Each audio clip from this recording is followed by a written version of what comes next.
أخيا ورتل القرآن اصدح بصوتك اسمع الأكوان اقرأ كلام الله داوي نفوسنا لنحس في أعماقنا الإيمان من فؤاد كالحجارة قسوة.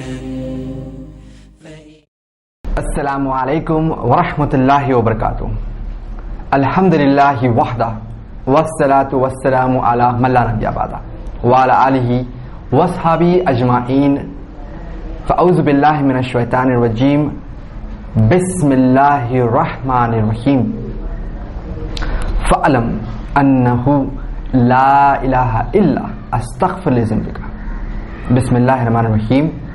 اقرأ بسم ربک الذی خلق. بسم اللہ الرحمن الرحیم. ربی حب لی حکما والحقنی بالصالحین. بسم اللہ الرحمن الرحیم. ربی اشرح لی صدری ویسر لی امری واحلل عقدۃ من لسانی یفقهوا قولی.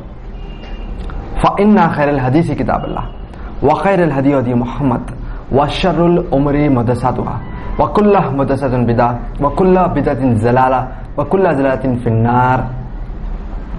سب سے پہلے میں تمام تعریفیں اللہ کی کرتا ہوں جو کہ تمام عالموں کا رب ہے، اور پھر تمام درود و سلام جناب رسول محمد صلی اللہ علیہ وسلم پر، جن کو اللہ نے تمام کائنات کے لیے رحمت العالمین بنا کر بھیجا ہے. اور میں تمام ناظرین کے حق میں دعا کرتا ہوں کہ اللہ سبحانہ تعالیٰ ان کو صحیح علم عطا فرمائے، وہ علم جو کہ ان کی اس دنیا اور آخرت کا کامیابی کا ذریعہ بنے. آج کا میرا جو عنوان ہے وہ ہے علم کی اہمیت.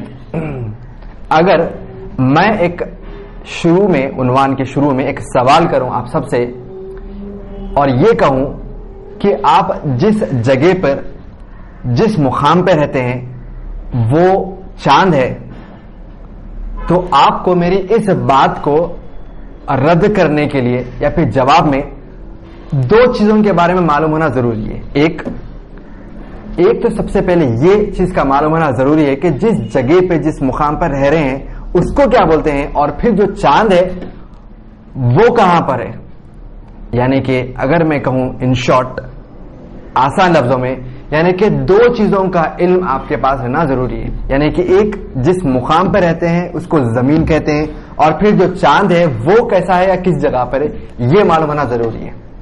اسی طریقے سے اگر آپ قرآن پڑھیں گے تو قرآن میں سب سے بڑا جو گناہ ہے جس کے بارے میں اللہ سبحانہ تعالیٰ فرماتے ہیں قرآن میں سورہ نساء سورہ نمبر 4 آیت نمبر 48 یا پھر سورہ نساء سورہ نمبر 4 آیت نمبر 116 میں اللہ سبحانہ تعالیٰ فرماتے ہیں کہ اللہ اگر چاہے تو ہر گناہ معاف کر سکتے ہیں سوائے شرک کے.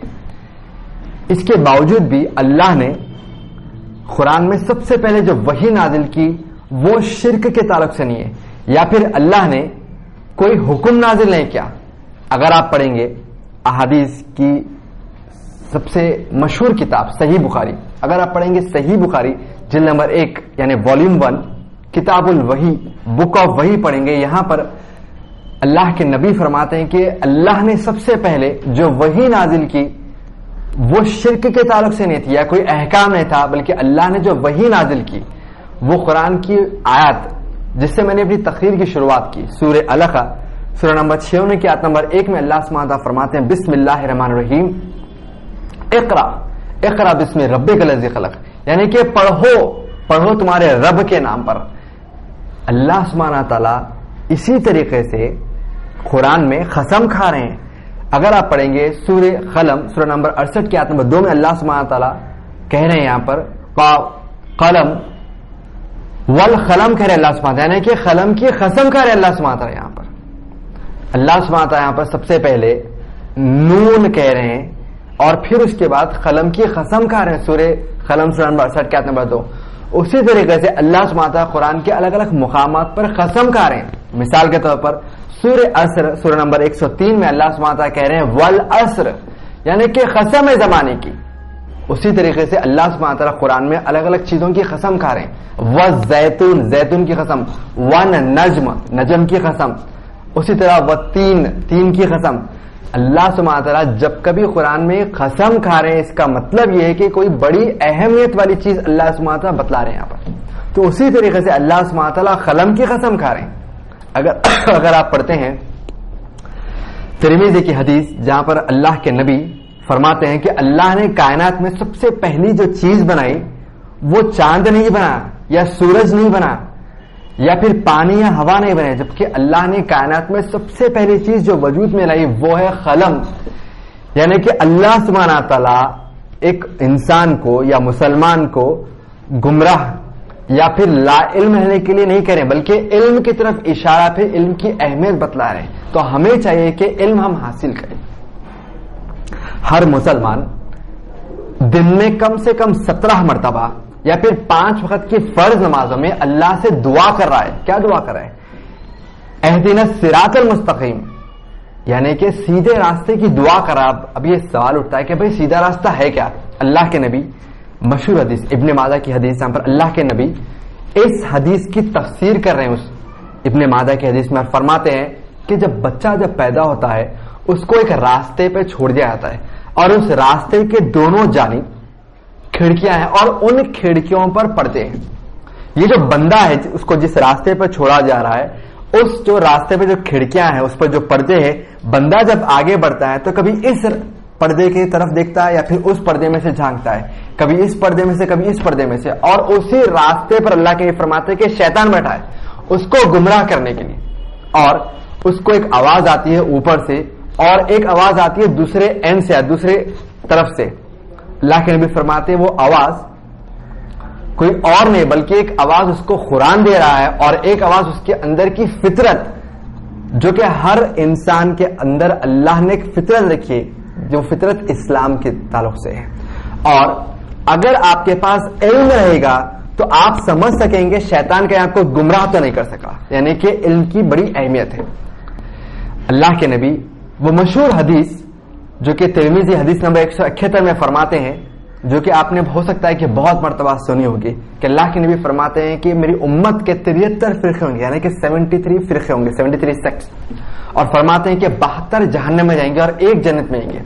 اور پھر صحابہ جو وہاں پر موجود تھے اس میں سے ایک صحابی پوچھتے ہیں اللہ کے نبی وہ ایک جو جنت میں آئیں گے وہ کیسے رہیں گے؟ اللہ کے نبی فرماتے ہیں آج میں جس طرح اسلام پہ ہوں میرے بعد آپ لوگ یعنی کہ مراد صحابہ اگر اس طریقے پر اگر فالو کریں گے, اسلام پر عمل کریں گے تو انشاءاللہ وہ جنت میں آئیں گے.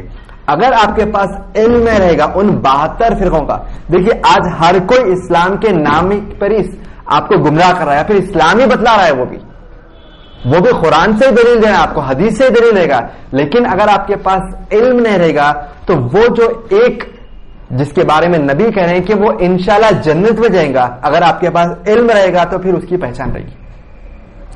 ایک مرتبہ اللہ کے نبی صحابہ کے ساتھ بیٹھے تھے اور پھر زمین پر ایک سیدھی لکیر کھینچتے ہیں اور اس سیدھی لکیر کے جانب 2 اور لکیر کھینچتے ہیں, اور پھر اللہ کے نبی فرماتے ہیں کہ یہ جو سائڈ کے جو 2 لکیر ہے, جو بازو کے جو لکیر ہے, یہ گمراہ فرقے ہیں, اور یہ جو سیدھا راستہ ہے ھذا صراط المستقیم, یہ سیدھا راستہ ہے جو تمہیں جنت کی طرف لے کے آتا ہے. آج انسان مسلمان علم کی کمی کی وجہ سے ان جو گمراہ فرقوں پہ آگے بڑھ رہے ہیں اور انہی گمراہ فرقوں پر آگے بڑھتے ہوئے سیدھا جو راستہ ہے اس پہ ہی شک کرتے ہیں کیونکہ ان کے پاس علم موجود نہیں ہے. آج دنیا بہت ترقی کر رہی ہے, یہاں تک کہ چاند پہ پہنچ گیا ہے انسان آج, یا پھر دوسرے بہت سارے چیزوں پہ ایڈوانس ٹیکنالوجی آ گئی, یا پھر ٹیکنالوجی میں دن با دن کوئی نہ کوئی نئی ترقی یا ایجاد کرا ہے انسان. اس کے باوجود بھی انسان کے پاس اللہ کا صحیح علم موجود نہیں آج, یا پھر کئیوں ایسے انسان ہیں جن کے پاس اللہ کی پہچان نہیں ہے. وہ علم کس کام کا جس کے پاس آپ کی اپنے رب کی یا اپنے گاڈ کی یا اپنے معبود کی پہچان نہ کرے. یہ علم ہے جس کو اللہ کا اس کو تعارف اگر رہے گا تو اچھے اور برے کا فرق یا پہچان رہے گی. اسلام یہی کہتا ہے کہ سب سے جو افضل علم ہے وہ اللہ کے بارے میں علم ہے. اللہ سبحانہ وتعالی قرآن میں فرماتے ہیں سورہ محمد صلی اللہ علیہ وسلم سورہ نمبر 47 کی آیت نمبر 19 میں فرماتے ہیں فعلم, یعنی کہ اللہ سبحانہ وتعالی جو عربی جو لفظ ہے فا, ایک انسان کو موٹیویٹ ابھار رہے ہیں اور کہہ رہے ہیں کہ فعلم علم حاصل کرو، فعلم انہ لا الہ الا اللہ، کہ سب سے جو اچھا جو علم ہے وہ علم کوئی اور نہیں بلکہ لا الہ الا اللہ۔ اگر آپ غور کریں گے قرآن میں جو علم کے لیے جو بنیادی لفظ جو آتا ہے یعنی کہ عین لام اور میم، ان لفظوں کو اللہ نے قرآن میں ایک نہیں دو نہیں بلکہ 800 سے زیادہ الگ الگ مقامات پر علم کے تعلق سے لفظوں کے استعمال کیا۔ علما، علمنا، علمن، ایسے لفظوں کو اللہ نے 800 سے زیادہ مقامات پہ استعمال کیا، یعنی کہ مطلب یہ بتلانے کا کہ اللہ سبحانہ تعالیٰ علم کی بڑی اہمیت بتلا رہے ہیں۔ دیکھیے اب سوال اٹھتا ہے، اب ایک سوال آتا ہے کہ بھئی ٹھیک ہے ہم کو سمجھ میں کیا تو آ گیا ہے کہ علم حاصل کرنا ہے، اب ایک سوال اٹھتا ہے کہ آخر علم ہے کیا؟ یہی سوال جب کسی شخص نے ایک عالم دین، مشہور عالم دین ابن تیمیہ رحم اللہ سے پوچھا کہ شیخ بتلائیے یہ علم ہے کیا، تو بڑا پیارا جواب دیا ابن تیمیہ رحم اللہ نے، فرمایا علم وہ ہے جس پر دلیل قائم ہو، یعنی کہ جس پر پروف آپ پیش کر سکے۔ اور یہی بات اللہ سبحانہ وتعالیٰ قرآن میں فرماتے ہیں، سورہ بقرہ سورہ نمبر 2 کی آیت نمبر 111 میں اللہ سبحانہ وتعالیٰ فرماتے ہیں اگر تم سچے ہو پھر تم پروف پیش کرو، یعنی کہ دلیل پیش کرو۔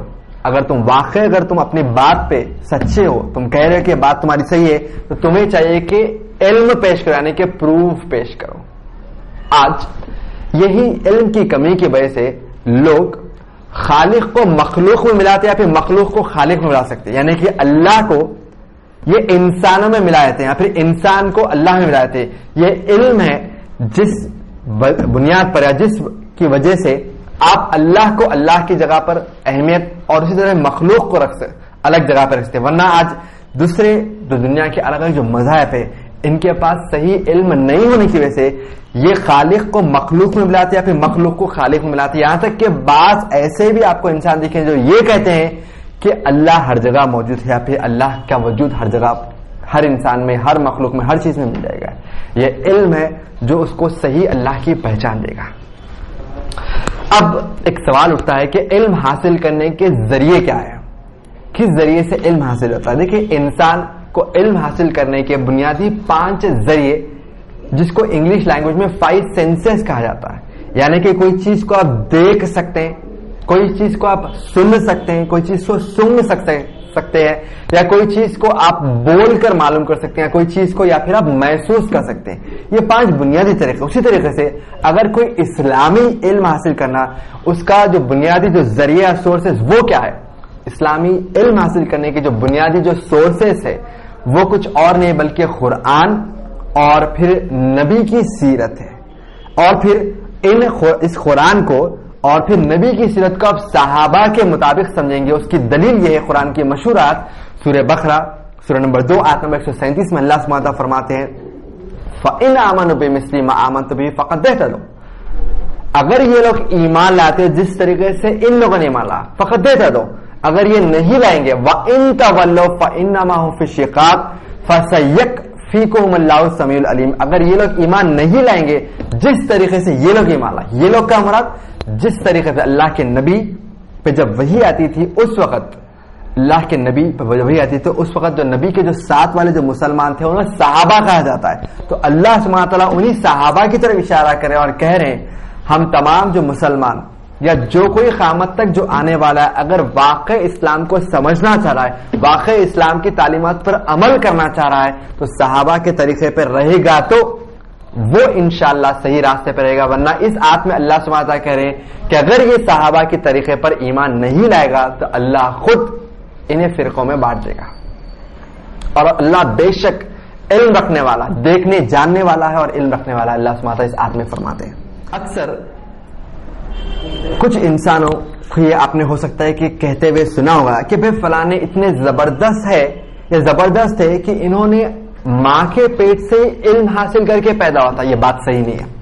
اگر آپ پڑھیں گے قرآن سورہ نحل سورہ نمبر 16 آیت نمبر 78 میں اللہ سبحانہ فرماتے ہیں کہ جب تم پیدا ہوتے ہو تو تمہیں کوئی چیز کا علم نہیں ہوتا ہے، یعنی کہ اللہ یہاں پر واضح کر رہے ہیں کہ بچہ جب اپنی ماں سے پیدا ہوتا ہے تو اس کے پاس کوئی چیز کا علم نہیں ہوتا. اور پھر اللہ سبحانہ وتعالی آگے کہہ رہے ہیں اور پھر ہمیں اسے سننے کی یعنی کہ ہیئرنگ پاور دیتے ہیں, سننے کی طاقت اور پھر دیکھنے کی طاقت, اور اس کے پھر دل کو مضبوط کرتے ہیں.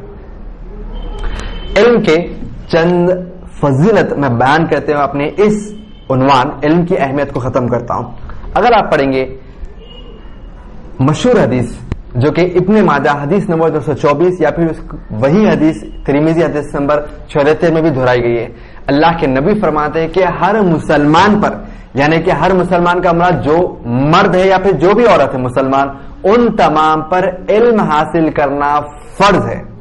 اللہ کے نبی فرماتے ہیں جو دین کا علم حاصل کرنے نکلتا ہے کائنات کی ہر مخلوق, چاہے وہ فرشتے ہو یا پانی کے اندر کے مچھلیاں یا پھر جو کوئی بھی کائنات کی جو مخلوق ہے, تمام کے تمام مخلوق اس بندے یا اس بندی کے مغفرت کی دعا کرتے ہیں جو اللہ کے لیے یا پھر دین اسلام کا علم حاصل کرنے کے لیے نکلتا ہے.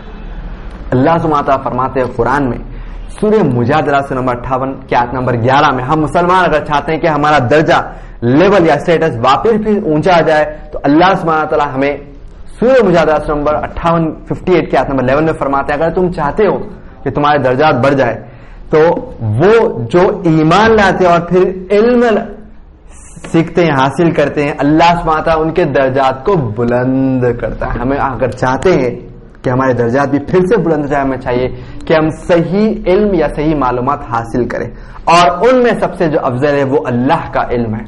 ہم نے اس حدیث کو بہت مرتبہ سنا ہوگا کہ جو کوئی لا الہ الا اللہ کہتا ہے, اس کا اقرار کرتا ہے, وہ جنت میں آتا ہے. لیکن اس تعلق سے ایک حدیث ہے, وہ حدیث جس کا ذکر کتاب الایمان میں آیا ہے, صحیح مسلم کتاب الایمان میں. ابو ہریرہ اس کے راوی فرماتے ہیں لا الہ الا اللہ کے لیے بھی علم ضروری ہے. اگر آپ کے پاس علم رہے گا اللہ کے تعلق سے, جو آپ نے لا الہ الا اللہ کا جو کلمہ بھی اگر آپ پڑھتے ہیں لیکن علم اس کا نہیں رہے گا تو واللہ اعلم آپ جنت میں کیسے جائیں گے. تو علم کی اہمیت بڑی ضروری ہے. ہمیں چاہیے کہ قرآن سے ہم جڑ جائے, قرآن کا علم حاصل کریں, اور پھر نبی کی سیرت سے ہم جو احادیث ایسے ہیں اس کا بھی علم حاصل کریں گے.